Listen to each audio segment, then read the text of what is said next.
They were described as psychopaths who shot people for fun.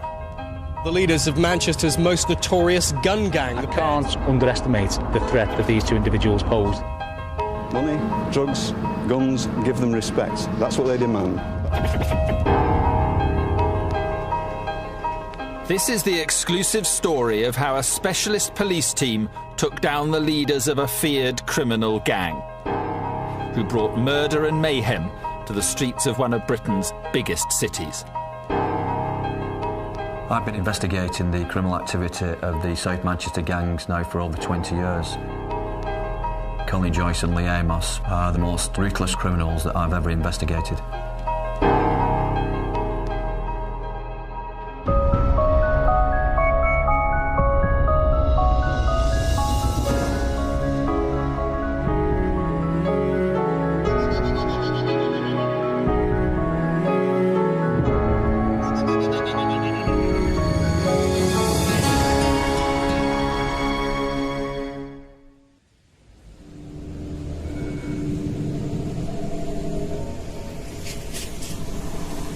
This is Manchester, a city famous for its football teams and its music scene.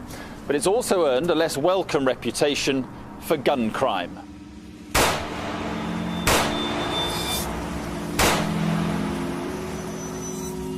In the past few years, Manchester has been blighted by weapons and by gangs.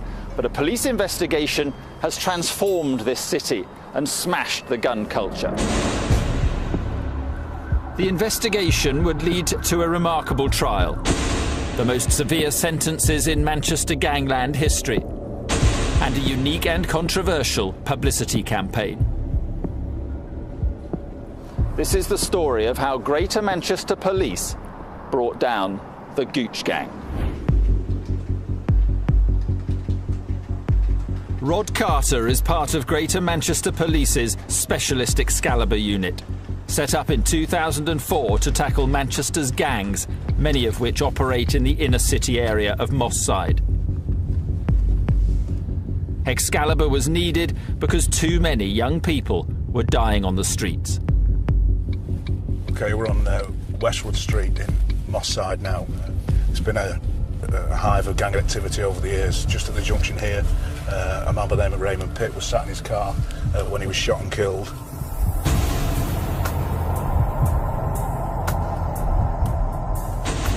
And as we come out at the end of Westwood Street, on the right-hand side is Broadfield Park, where Jesse James, a 15-year-old schoolboy, was shot and killed.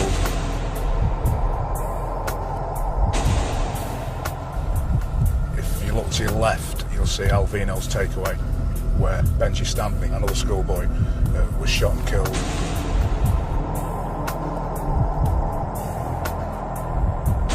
Justin Maynard was shot just on the left-hand side here.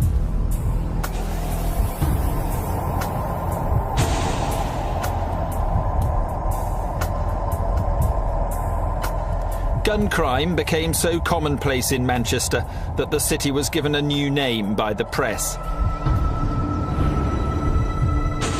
These were violent streets where hooded gang members began wearing body armour under their tracksuits. And gang battles were fought out on hospital corridors. I can remember speaking to a gang member who was 14 years of age, and he told me that he'd taken every drug that you could think of and nothing gave him a high like shooting somebody. Much of the conflict centred around the Alexandra Park estate in Moss Side. The west of the estate was the turf of the Gooch gang, centred around Gooch Close, which was to become one of the most notorious streets in Britain. The Gooch gang's bitter rivals were the Doddington from the other side of the estate. For about 18 months, both groups coexisted quite peacefully, really. But there was a shooting in March 1991, and since then there's been in excess of 24 murders. The violence presented Greater Manchester Police with the biggest challenge they'd ever faced. Detective Chief Inspector Steve Eckersley was the man assigned to bring the gangs down. The rivalry between the South Manchester gangs has been a significant problem for Manchester for over 20 years. They are involved in tit-for-tat shootings, serious woundings and homicides of mainly young black males. Top of the list of targets was the Gooch gang.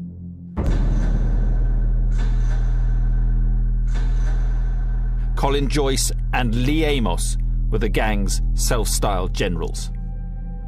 They were involved in the criminal use of firearms, gang homicides and the distribution of Class A drugs, which includes heroin and cocaine. They were prepared to use firearms in public areas to murder rival gang members. American law enforcement agencies refer to gang members as being impact players and followers, and I think there's little doubt that Amos and Joyce were certainly the most impactful players involved in the South Manchester gang scene. To speak to them both, they were both quite different characters.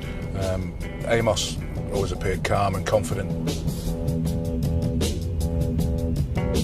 Amos certainly had a reputation around the Moss Side and Longside areas, and he's able to commit acts that most of us would find abhorrent and just be able to walk away from them and carry on as normal. Colin Joyce was a manipulator, and it appeared that quite a few of the other gang members who were not as high up within the hierarchy as him would do things to try and impress him. Both Joyce and Amos had been convicted of firearms offences. The police executed a warrant at a safe house in Moss Side, and in that premises they found a Scorpion submachine gun capable of discharging over 1,000 rounds per minute. They were both found to be wearing jeans that had had the pockets adapted so that they could fit firearms in them, which I think is an indication of the kind of individuals you're dealing with. Joyce and Amos received 9-year sentences, but both were released early on licence. This is Colin Joyce, filmed on the day he left prison. Once on the outside, he quickly regained control of a fearsome gang of thugs and criminals. Yo. This is never-before-seen footage taken at a party attended by members of the Gooch gang. Although Joyce and Amos weren't present, their key lieutenants were. Wrapping it up. Suck you, girl. This is Hassan Shah, who handled guns and supplied drugs. Ricky. This is Jamaican-born Ricardo Rick Dog Williams, who was prepared to commit murder. Represent, bro. And this is his brother, Narada Williams, known as Yardy, who was also ready to kill for the gang. Although they didn't know it, they were on a collision course with the police that would put many of them behind bars for decades.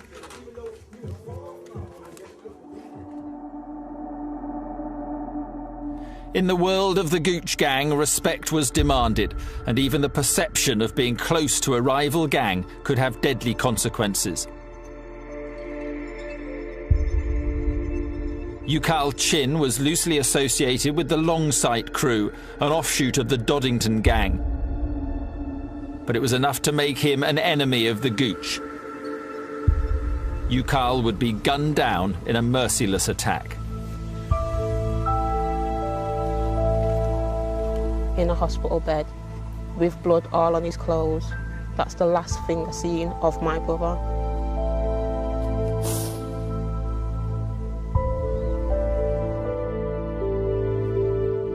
Ukal's murder began what would be one of the most remarkable, complex and challenging investigations ever undertaken. Until recently, Ukal's killers may well have gone undetected, but dramatic advances in investigative techniques would enable police to hunt them down and take them off the streets. The case would rely on high-tech surveillance, DNA profiling, ballistic expertise and complex evidence from CCTV. This exact spot where the fatal shots were discharged and the actual point of where the murder took place has been caught on film.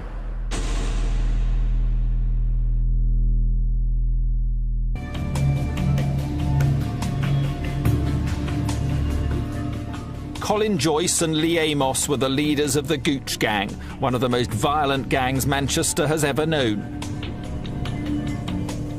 They were major players in a city famous for its gun crime, and police believed they had a score to settle.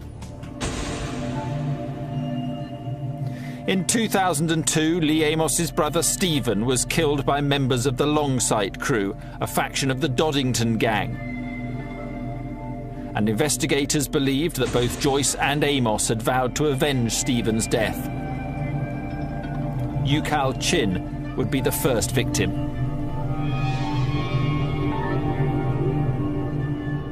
Father of 2 young children, Ukal was loosely associated with the Longsight crew, but he was trying to move away from gang activity and turn his life around. He didn't get the chance. Just before 7 p.m. on Friday, the 15th of June 2007, Ukal Chin was driving a red Renault Megane towards the city centre along Anson Road, Longsight. Seconds after he passed through the junction with Dickinson Road, a silver Audi S8 pulled up alongside the vehicle and discharged 7 shots into the red Megane.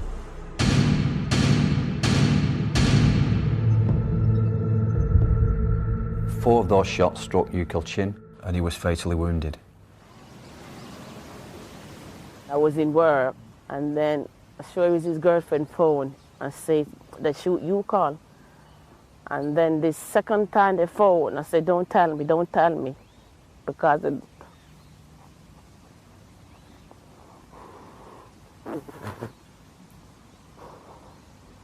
I know the second time what they was going to say, so you could die. And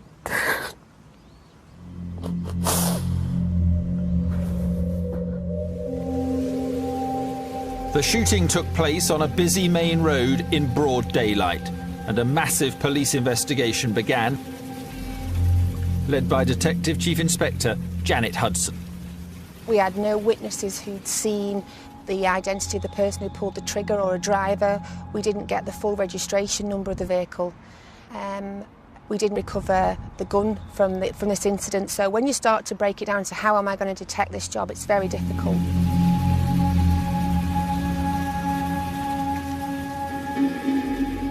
The police may not have found the murder weapon, but they did recover the bullets it fired. Ballistics experts at the Northern Firearms Unit got to work.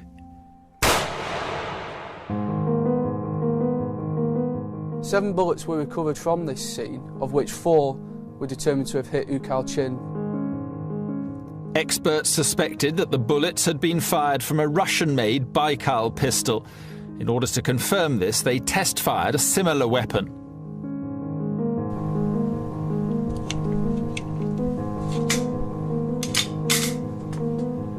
Firing! Firing! One bullet from the murder scene was examined alongside another one recovered from the test. And the rifling marks left as the projectile leaves the barrel were compared. They matched completely. This confirmed that the rifling marks were from a Baikal. The murder weapon that had been used to assassinate Ukal Chin was one that the Gooch gang were very familiar with. In 2007, the Baikal was the weapon of choice by the Gooch gang. It was a weapon that was readily available and they could be purchased for a couple of £100. Detectives now knew the type of gun used in the murder and the fact that this was a popular weapon with the Gooch gang. They were also making progress in another key area. Closed-circuit television systems did not exist 40 years ago, but now they are a vital weapon in the fight against serious crime. In Manchester, hundreds of cameras were recording around the time of the shooting, and some of them revealed in dramatic detail how the murder unfolded. We established that around 30 minutes prior to the murder, UCAL had been driving through Levenshulme together with his friends.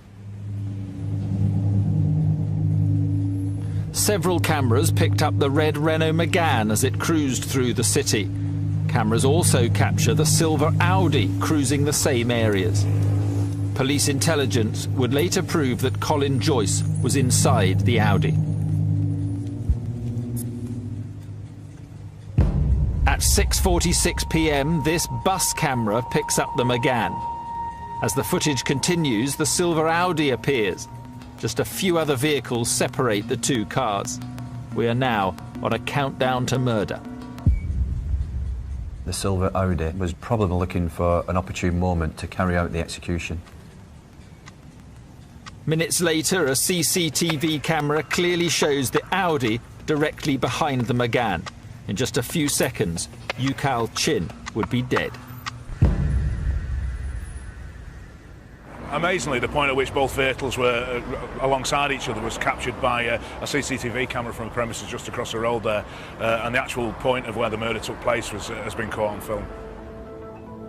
Here you can clearly see the silver Audi draw directly parallel with the Megane, and it was now that the occupants opened fire. UCAL's car finally came to rest against the telephone exchange box behind me here, and again this was caught on CCTV from a bus that was passing. On the left of the footage, a crowd can be seen gathering around the crashed Megane. But it was too late to save UCAL Chin.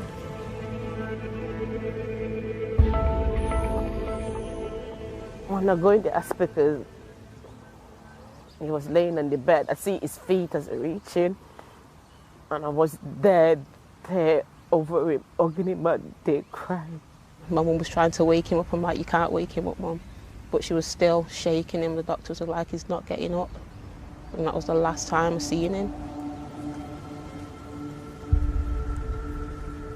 UCAL's killers had raced away from the scene of the attack, but CCTV cameras were once again able to track the vehicle.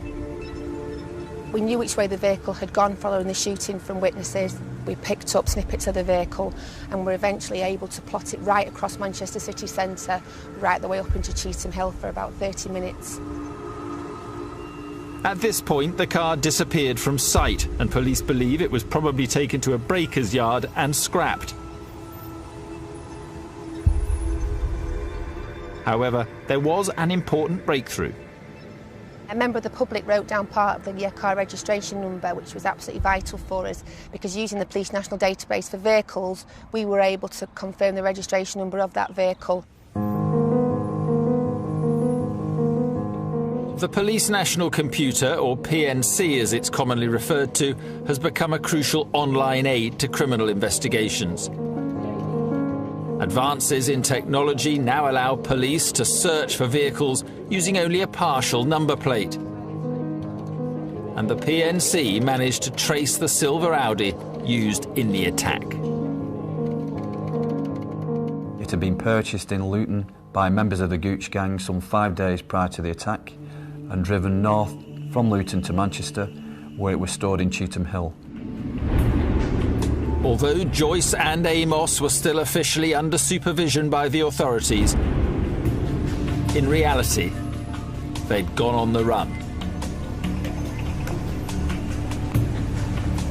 6 weeks after UCAL Chin's assassination, the Gooch gang were about to strike again. And this time, it would be an even more shocking crime.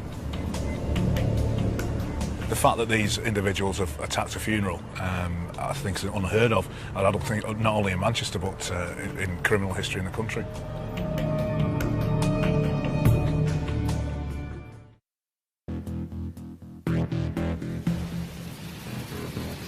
UCAL Chin was shot and killed in June 2007 as he drove his car through the streets of Manchester. 6 weeks later, his family finally got to bury him. And in the evening, people began gathering outside UCAL's house for a wake, which would itself end in death. Among the mourners were several members of the Longsight Crew and Doddington gangs. Colin Joyce and Lee Amos, the leaders of their bitter enemies, the Gooch gang, knew they were there. I don't think there was any doubt that both Lee Amos and Colin Joyce hated members of the LSC and Doddington and those opposed to the Gooch, and the fact that there had been 80 to 90 people gathering in such a small location here, amongst which there would have been several gang members, was too much of a target for them to miss. Just before midnight, the Gooch gang made their move. 2 to 3 vehicles came on from this direction and came towards the junction here, where they stopped and shots were discharged into the group of people. There was people outside screaming, and they was pushing each other to come in the house, and they say, they shoot Tyrone. I said, no, not Tyrone, not Tyrone.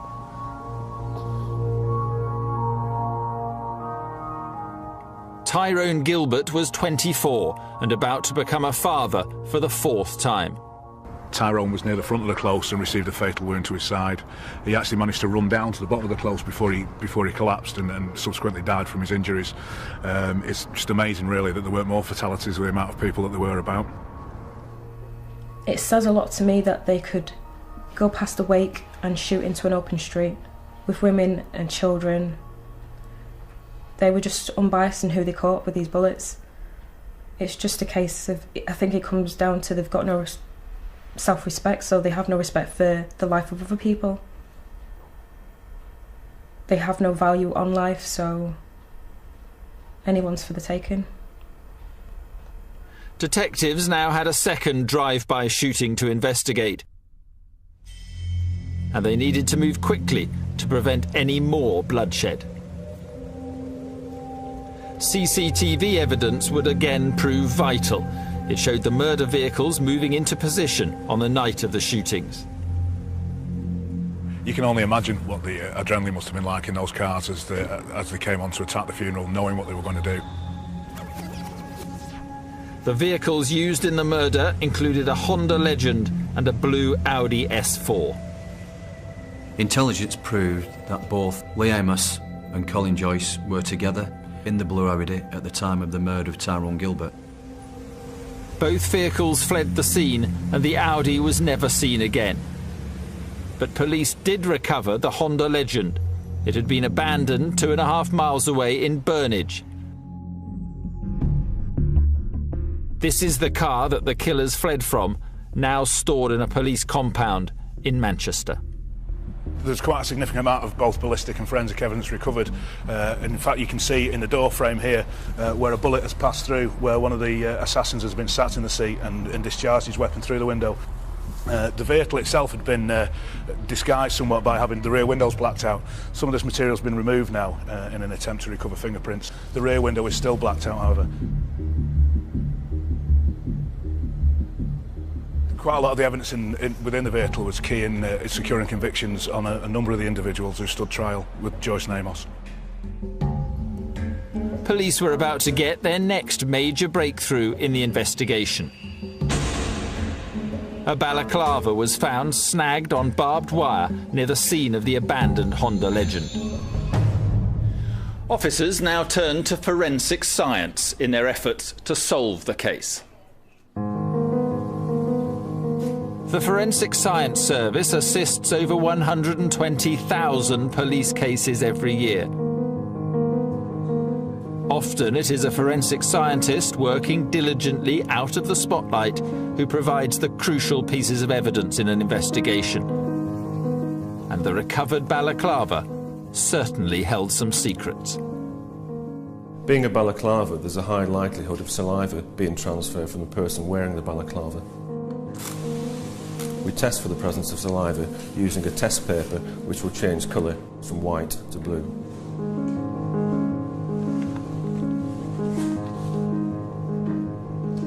The test takes about 30 minutes to complete. After the 30 minutes had elapsed, we came back to examine, and lo and behold, there were traces of saliva around the mouthpiece. We'd then target the area where the saliva test was positive, and we'd take samples of the fabric, we'd literally cut it out, place it into small test tubes, and apply water to extract the DNA that's present in the saliva. What we do is then spin that DNA down in a centrifuge to form a small pellet.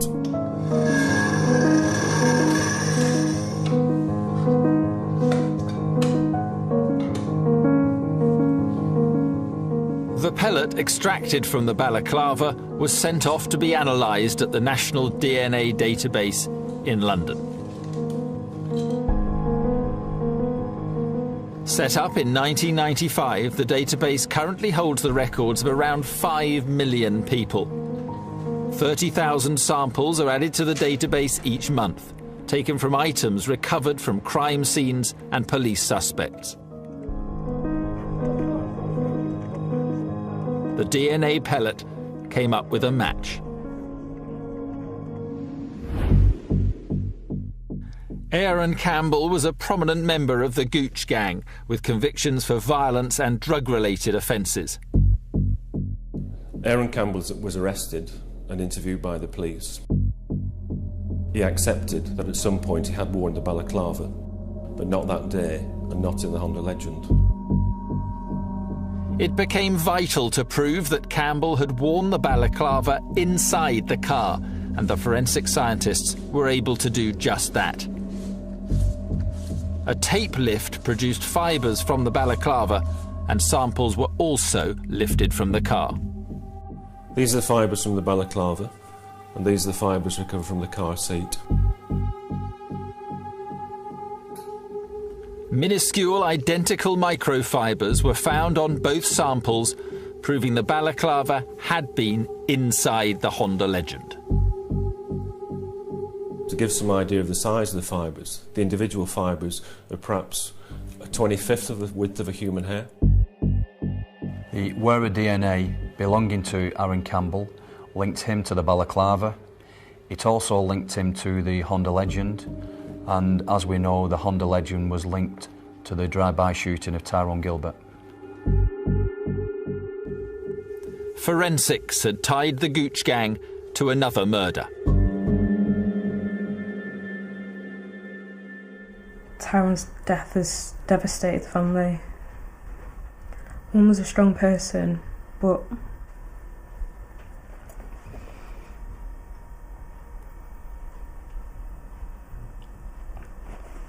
Mum shouldn't have to bury her son. The Gooch gang had destroyed another family. But cracks were starting to appear and the police were closing in. Ballistics experts were about to add to the weight of evidence mounting up against the gang. First, they were able to identify the murder weapon used to kill Tyrone Gilbert. This is the actual bullet that killed Tyrone, recovered during the post-mortem. Once again, microscopic analysis revealed its source. The bullet recovered from Tyrone Gilbert was fired from a revolver similar to this Colt revolver here.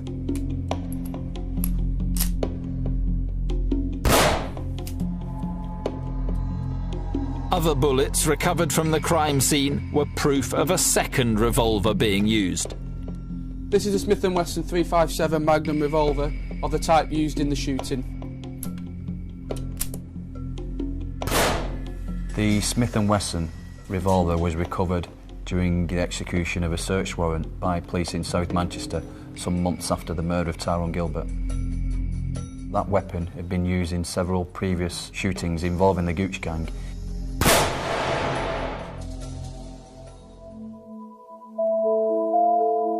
Colin Joyce and Lee Amos were on the run, but they and the rest of the Gooch gang were now having every aspect of their lives investigated by officers. And police now found evidence linking Joyce and Amos to the second murder vehicle, the blue Audi S4.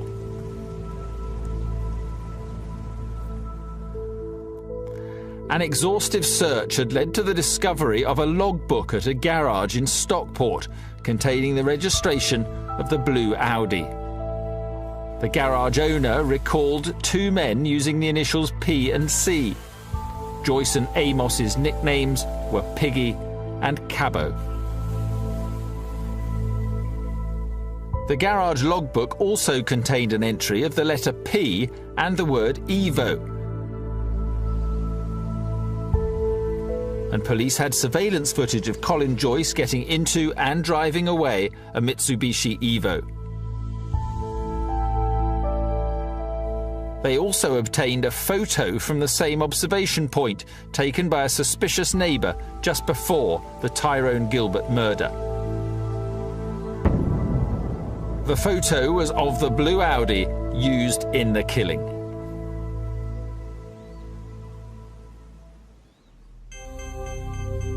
The evidence against Joyce, Amos and the rest of the Gooch gang was substantial, and one by one, they were all arrested.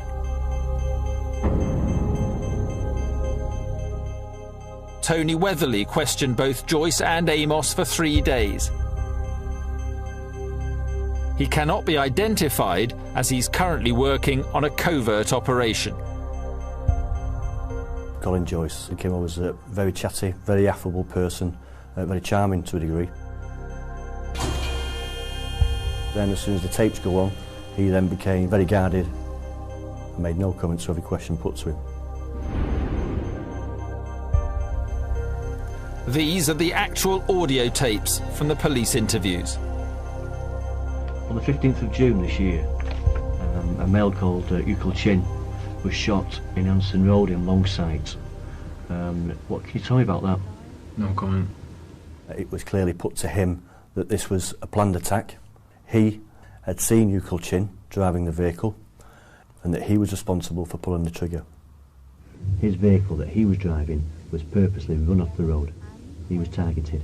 Why would he be targeted? No comment. Joyce was equally uncooperative when questioned about Tyrone Gilbert's murder. Were you in one of those vehicles at the time Tyrone Gilbert was shot? No comment. Do you know who was in those vehicles? No comment. Were you one of the gunmen? No comment. With Joyce remaining silent, police began interviewing Lee Amos. Would he crack under the pressure? What, if any, involvement did you have in the murder of Gooch? Lee Amos just remained completely silent throughout the entire process. He sat and stared at a piece of paper on the desk for 3 days. Where were you at the time that Tyrone Gilbert was shot dead? There was no reaction from him at all, no facial expression from him, other than at the point where I asked him to discuss with me the murder of his brother. I know that in 2002, in February 2002, you had a brother, Stephen, who was shot and murdered in Ashton-under-Lyne. Is that correctly? At that point, there was a reaction from him. He was clearly uncomfortable in discussing that with me. And we have information, know, that you swore revenge upon those who were responsible. What can you tell us about that? But again, still made no comments to any questions put to him, refused to communicate whatsoever, and remained this disciplined person staring at the desk. Joyce and Amos's silence didn't help. They were both charged with murder. In an attempt to reduce the risk of witness intimidation, the decision was made to hold the trial 35 miles away at Liverpool Crown Court, and it would prove to be one of the most remarkable trials ever witnessed. Well, you couldn't write it, could you? You couldn't ever expect that that was actually going to happen.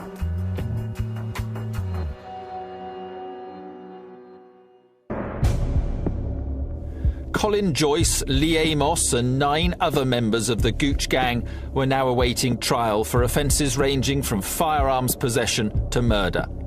But ensuring their convictions would, in itself, be a complex challenge. That's because convictions wouldn't be possible without witnesses, and witnesses in gang trials are very hard to come by.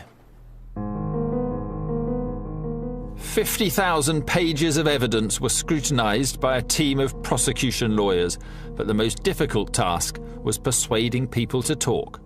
Most witnesses go through a variety of emotions. You know, they start off feeling confident, then they feel a bit nervous, then they feel anxious. And it's almost like a process of worry. So we made a commitment to these witnesses that we would be with them throughout this trial and that we would be there basically 24 hours a day. Support ranged from going for a cup of tea with them, sitting with them, to full protected status where their identity has changed and they are moved away. Whatever it was that they needed to help them through that stage. This group of people had already killed 2 people, and you can't lose sight of that when you're protecting your witnesses. The most important witnesses were those who were closest to the gang. We heard evidence from people who'd been associating with the gang members for a period of 4 years. Some of them admitted their own criminality, the fact that they were engaged in gang activity, drug dealing, possession of firearms. One witness told police about gang members coming to their house, packaging drugs in their kitchen and passing around handguns. Another told how they'd been asked to store the Honda Legend car in their garage in the days leading up to Tyrone Gilbert's murder, and had later been ordered to burn the vehicle's documents in an attempt to destroy evidence. I think for some of these witnesses what they did was life-changing. I think that some of the witnesses were stuck in a cycle of crime in which they were being used by the gang members and they couldn't get out of that cycle. The threat of witness intimidation was very real. One of the defendants managed to get hold of a mobile phone in his prison cell and telephoned one of the key witnesses and made a plea to him not to give evidence. Narada Williams was the man who made the call. Amazingly, the witness managed to record the conversation. Between me and you, I can't take this prison no more. I've been in here a year, bro, and if they sentence me, I'm never gonna come out, bro. I can't handle it. He was obviously shaken up by it because he believed that they knew where he was by the fact that he'd received the phone call. I remember him saying that he thought at one point they might be outside. Help us out, man. Help us out. I'm begging you. I ain't got nothing no more. I got nothing. Only thing that I can think of, and I know you're going to disagree with me, is just say, yo, I tell you the truth. I've been lying. You can't get thrown in pen. They can't throw you in pen. I'm telling you that now. They can't throw you in pen. Well, you couldn't write it, could you? You couldn't ever expect that that was actually going to happen. And I've not spoken to that witness since, but he got through it. Despite the intimidation, the community had had enough. With witnesses now pledging to give evidence, dawn broke on the day that Greater Manchester Police had feared might never arrive. The trial of the Gooch gang began.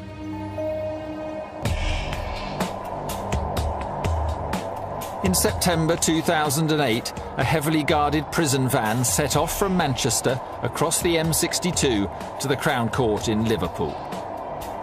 We were concerned that gang members may try to effect their escape from custody, and that's why I introduced the high security and armed escort between the two cities. The convoy would become a familiar sight. The trial was to be the longest and the largest in the history of Greater Manchester Police. The trial itself was like no other trial I'd ever attended. It lasted nearly 6 months, and the twists and turns that went on a day-to-day basis were unbelievable sometimes.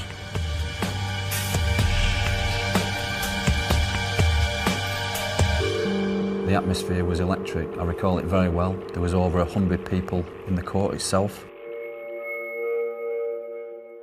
We had everything from anonymous witnesses to people whose voices were disguised, screens for many. We had covert routes in and out of the court. We had all kinds of things in place. The gang caused upset from the start. They shouted abuse to witnesses, shouted stuff to the prosecution. They didn't have any respect. They love to see people acting weak around them. They like to feel the power.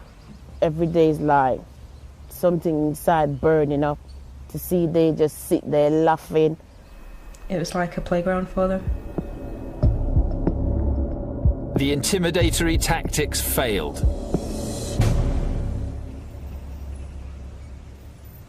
We went into the court and they started to read out the verdicts, and the tension was palpable. I think it was count 4 or 5 that was actually the first murder count. And when that verdict came back, it was just a sense of relief that we'd actually done it. I recall looking at Joyce as the second murder verdict was returned and saw him mouth the words, "Are you happy now?" I cried, just out of relief really. Because there were moments where I thought they were going to get off. Colin Joyce was convicted of both murders. Lee Amos was convicted of Tyrone Gilbert's murder, but the jury failed to reach a verdict about his alleged involvement in the killing of Ukal Chin. Aaron Campbell, Narada Williams and Ricardo Williams were convicted of Tyrone Gilbert's murder, attempted murder, as well as drug dealing and gun possession. The other 6 members of the gang were convicted of various drug dealing and gun possession charges. Sentences for Amos and Joyce's lieutenants totalled a minimum of 146 years. Finally, Lee Amos was handed a minimum sentence of 35 years. And Colin Joyce was told he would spend at least the next 39 years of his life behind bars. I think the sentences that these individuals received just shows how seriously their offences and their criminality has been taken by the judicial system. I mean, the fact that they've both got longer minimum recommendations than Peter Sutcliffe got says something. So long were the sentences that Greater Manchester Police went to extraordinary lengths to publicise them.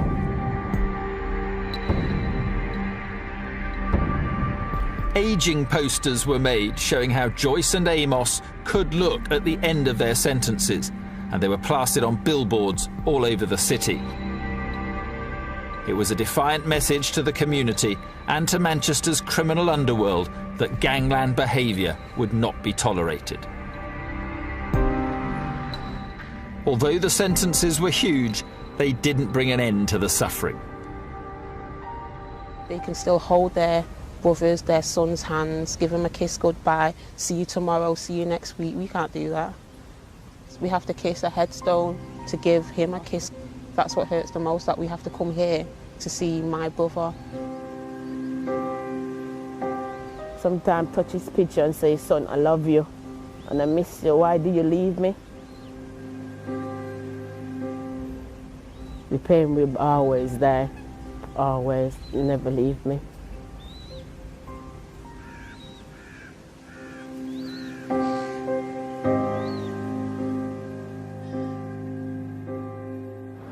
This case was solved by a combination of innovative policing and good old-fashioned detective work.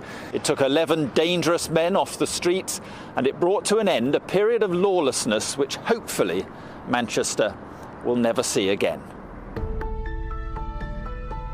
Since the arrest and charge of Lee Amos, Colin Joyce and the rest of the gang, we've seen a significant reduction in the number of firearms incidents across Greater Manchester. Gun crime in the city has fallen by almost 60% in 2 years. For a 16-month period, there wasn't a single gang-related shooting. But for officers like Rod Carter, the fight goes on. We're on duty every evening of the week, and we'll be dealing with any gang-related or firearms-related incidents that may occur throughout the evening. The Excalibur anti-gang unit, working with the help of the community, continues to tackle gang activity taking guns and drugs off the streets. It's definitely felt safer. It feels more united as a community now. The whole problem hasn't gone away. There's always younger boys that are going to want to fill their shoes. But there's definitely been a change. Despite all the negative press Manchester's received over the years, being referred to as Gunchester because of the gang violence, we can't forget that this is South Manchester, South Central LA, and individuals such as Joyce and Amos come along very, very infrequently, and I don't think the city's ever seen the likes of them before, and hopefully they won't again. In my opinion, Colin, Joyce and Lee Amos had decided that they were now invincible. What we were able to show was that the community and the police together were a far bigger gang than their gang.